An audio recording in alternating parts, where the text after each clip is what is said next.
नमस्कार। हम वर्ष भर अपने सभी त्योहारों को बड़ी खुशी से मनाते हैं, चाहे हम किसी भी धर्म, जाति, संप्रदाय के क्यों ना हो, और चाहे हम भारत में रहें या हम विदेश में रहें, हम अपने त्योहार मनाना कभी नहीं भूलते।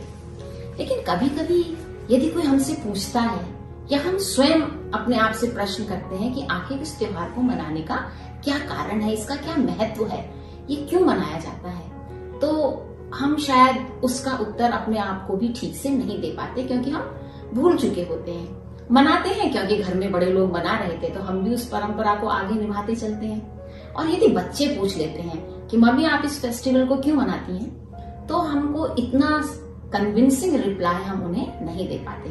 तो मैंने सोचा आज मैं नवरात्रों पर चर्चा करती हूँ कि नवरात्र क्या है, इनको मनाने के पीछे क्या पौराणिक कथाएं हैं और ये वर्ष में कितनी बार मनाए जाते हैं। तो देखिए, जैसा इसके नाम से पता चलता है, हम 9 दिन का ये पर्व है और हम 9 दिन माता दुर्गा के 9 स्वरूपों की आराधना करते हैं।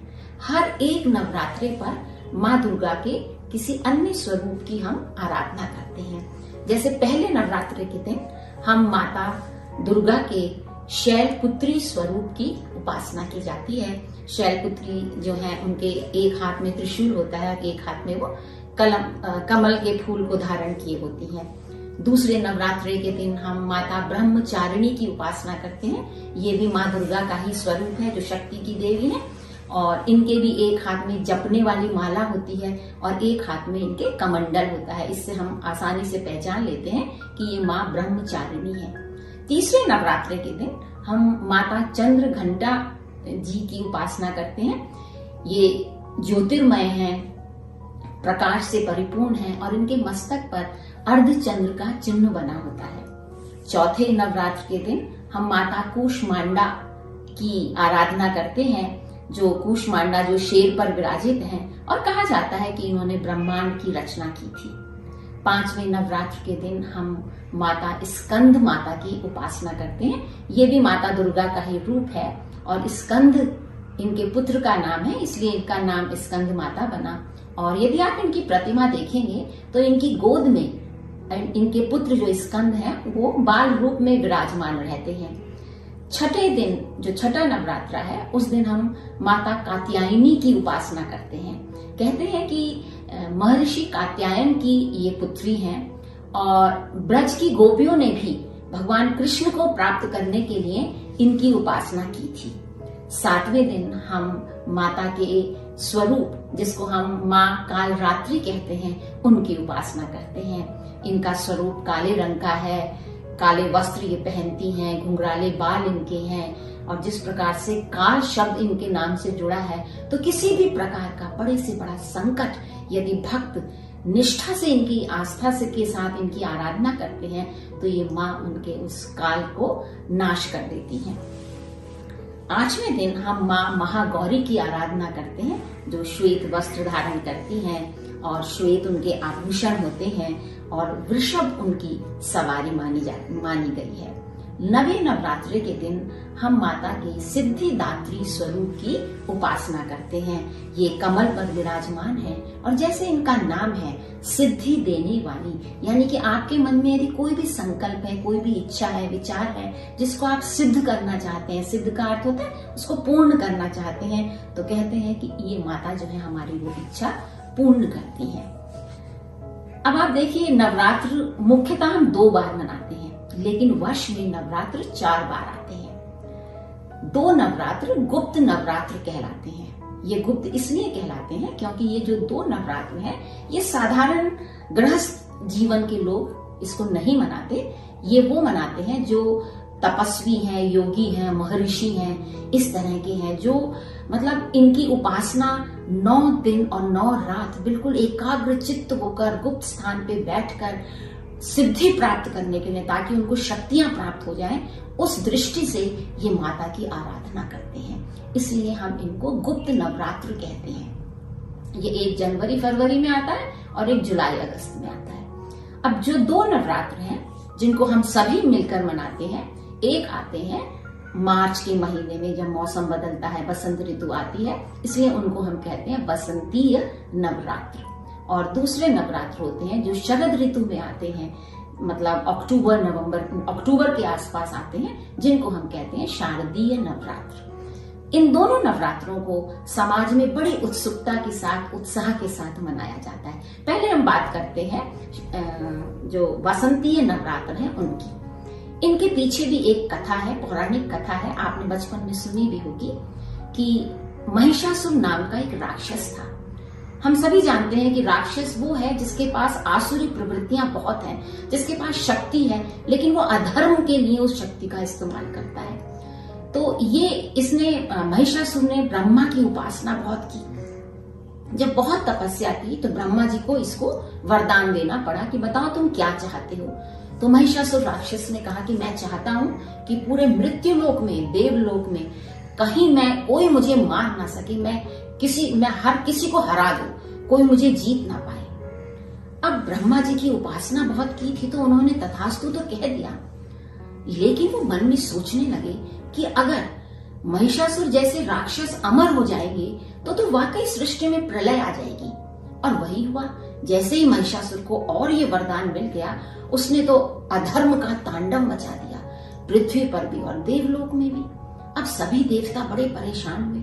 वो सभी देवता मिलकर ब्रह्मा, विष्णु और महेश के पास गए। कहने लगे कि हे प्रभु, महिषासुर से हमारी रक्षा कीजिए, हम उसे मारने में असफल हैं। ब्रह्मा, विष्णु, महेश ने और बाकी समस्त देवताओं ने आपस में विचार विमर्श किया और सभी देवताओं ने अपनी शक्ति को देते हुए, अपने अस्त्रों को देते हुए 8 भुजाओं वाली माता दुर्गा को प्रकट किया, जिनमें अपार शक्ति थी, अपार तेज था, अपार बल था, जिनके अंदर धर्म के प्रति अटूट निष्ठा थी और अधर्म का नाश करने की विलक्षण प्रतिभा थी। एक ऐसी मां दुर्गा को उन्होंने प्रकट किया और उन्होंने उनसे विनती करी कि पूरा समाज, पूरा मृत्युलोक और देवलोक महिषासुर राक्षस से परेशान है, हमारी विनती है कि आप उसका वध करें। तो कहते हैं मां दुर्गा ने 9 दिन महिषासुर के साथ युद्ध किया और 10वें दिन उन्होंने उसका मर्दन कर दिया। इसीलिए दुर्गा माँ का एक नाम महिषासुर मर्दनी भी है। आपने देखा होगा अधिकतर जब पंडाल सजते हैं दुर्गा माँ के, तो उसमें दुर्गा माँ की इसी प्रतिमा को दिखाया जाता है जिसके नीचे राक्षस है और वो एक त्रिशूल और भाले के साथ उसका वध कर रही है। तो इस प्रकार से ये हमने जो वासंतीय नवरात्र थे उनको हमने पूजा। यहाँ पर एक बात और बताती हूँ, 9वां दिन जो होता है ना नवरात्र का, वो इसमें रामनवमी कहलाता है। अब आप सोचेंगे कि उसको रामनवमी क्यों कहते हैं? क्योंकि महीने के हिसाब से, तिथि के हिसाब से उसी दिन श्री राम का अवतार हुआ था। उन्होंने जन्म लिया था, मनुष्य रूप में ईश्वर ने अवतार ग्रहण किया था। इतनी बड़ी बात है, इतनी खुशी का मौका है कि श्री राम ने धरती पर अयोध्या में जन्म लिया, इसलिए हम नवमी के दिन श्री राम का जन्म उत्सव मनाते हैं। दूसरे नवरात्रे होते हैं शारदीय नवरात्रे। शारदीय नवरात्रों की कथा बहुत चर्चित कथा है जो श्री राम के जीवन से जुड़ी है। देखिए, जो रावण था वो बहुत तपस्वी था और बड़ा दम्भी था, अहंकारी था, उसको बहुत शक्तियां प्राप्त थी क्योंकि वो शिव का प्रकांड भक्त था। उसने छल से माता सीता का हरण किया और वो उनको उठाकर लंका ले आया और अशोक वाटिका में उसने उन्हें रख दिया। अब श्री राम को माता सीता को वापस लाना था, इसके लिए युद्ध होना था। अब जो रावण था उसके तो 10 सिर हैं, बिल्कुल इतना शक्तिशाली है, असुरों की विशाल सेना है उसके पास। और श्री राम के पास क्या है? श्री राम जो है उनके पास वानर सेना है। अब वो सोचने लगे कि मैं इस छोटी सी वानर सेना के साथ दशानन को कैसे हराऊंगा और कैसे सीता को वापस लेकर आऊंगा। तो कहते हैं श्री राम ने रामेश्वर जाकर समुद्र के तट पर 9 दिन तक माता दुर्गा माता की एकाग्र चित्त होकर आराधना की। तपस्या के समान वो 24 घंटे बैठे रहे और उन्होंने पूरी लगन, निष्ठा के साथ, श्रद्धा के साथ माँ का आह्वान किया। 108 नीले कमल के फूल उन्होंने मंगवाए और ये कि मैं इस पूजा में उनको अर्पित करूंगा। कहते हैं जब 9वां दिन आया और श्री राम को वो पुष्प अर्पित करने थे तो तो उन्होंने देखा कि एक फूल कम है। अब वो सोचने लगे, एक तो 108 फूल थे और मुझे तो 108 फूलों से ही इनकी पूजा को समाप्त करना है, अब क्या करूं। हुआ ये था कि रावण जो था उसको पता चल गया कि श्री राम तपस्या कर रहे हैं, एक तरह से माँ का आह्वान कर रहे हैं, और अगर माँ दुर्गा ने इनको शक्ति प्रदान कर दी तो मेरा वध तो फिर सुनिश्चित है। तो उसने उनकी पूजा में विघ्न डालने के लिए एक फूल अपनी मायावी शक्ति से वहां से हटा दिया। अब जब श्री राम चिंतित हो गए कि मैं क्या करूं, तो उनको अचानक ध्यान आया कि लोग मेरी उपासना करते हैं तो मुझे कमल नयन कहते हैं। तो श्री राम ने क्या किया, अपने तरकश से एक बाण निकाला और अपने नेत्र की ओर उसको साधा कि मैं अपना एक नेत्र निकालकर कमल के स्थान पर रख दूं तो कम से कम मेरी पूजा अर्चना विधिवत हो जाएगी संपन्न। कहते हैं उसी समय देवी माँ प्रकट हुई और उन्होंने कहा, श्री राम आपने मेरी सच्चे हृदय से प्रार्थना की है, आप धर्म की विजय के लिए युद्ध करना चाहते हैं, मेरा वरदान है कि आप इस युद्ध में अवश्य सफल होंगे, आप अपना नेत्र अर्पित मत कीजिए, मैंने आपकी पूजा को स्वीकार किया। इस प्रकार माँ दुर्गा ने श्री राम को भी शक्ति और शक्ति दी। अब आप सोच रहे होंगे कि श्री राम तो भगवान थे, उन्हें अतिरिक्त शक्ति की क्या आवश्यकता थी। भाई वो तो अगर चाहते तो अपने बैठे ही बैठे रावण का वध कर सकते थे, लेकिन देखिए संसार को वो सिखाना चाहते थे। उनकी पूरा जीवन चरित्र अगर आप देखते हैं, पूरी लीलाएं देखते हैं, तो हमारे और आपके जैसे साधारण लोगों के लिए वो शिक्षाप्रद है। राम भगवान होने पर भी उन्होंने शक्ति की उपासना की, हमें ये सिखाया कि आप हमेशा कुछ भी करते हैं या दैनिक जीवन में भी माँ की या अपने आराध्य की उपासना करिए, उनसे मांगिए कि वो आपको यथासंभव सहायता करें, शक्ति दें, बल दें, बुद्धि दें। और जितना बड़ा कार्य होता है उतनी ही बड़ी आपको शक्ति की आवश्यकता होती है। तो सब श्री राम को शक्ति प्राप्त हो गई, तो 10वें दिन उन्होंने रावण का वध किया, जिसको हम दशहरे के नाम से जानते हैं। तो इस प्रकार से दोनों नवरात्रों की कथा है। इसकी भी 9वें दिन हम रामनवमी कहते हैं। रामनवमी इसलिए कहते हैं क्योंकि ये विशेष दिन है जिस दिन श्री राम की जो आराधना थी वो संपन्न हुई और देवी ने उन्हें वरदान दिया।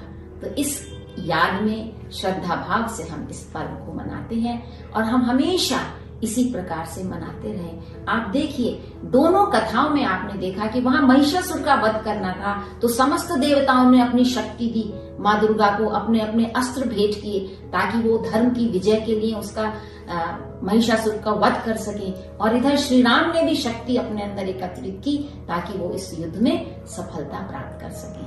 तो हम में से हर एक को चाहिए कि जब हमारा लक्ष्य ऊंचा होता है या कोई भी होता है तो उसको प्राप्त करने के लिए यथा योग्य बुद्धि, बल और विवेक हम हमेशा अपने पास रखें ताकि हम इसमें विजय प्राप्त करें। तो ये थी वो कथाएं जो नवरात्र के त्योहार में बताई जाती हैं और इनको सुनकर हमारे हृदय में और श्रद्धा भाव आता है कि हाँ हमें भी पूर्ण श्रद्धा भाव से व्रत उपवास करके माता की अच्छी से आरती करनी चाहिए और यदि संभव हो तो हर नवरात्र पर व्रत रख के हमें माँ दुर्गा की नव रूपों की उपासना करनी चाहिए। नमस्कार।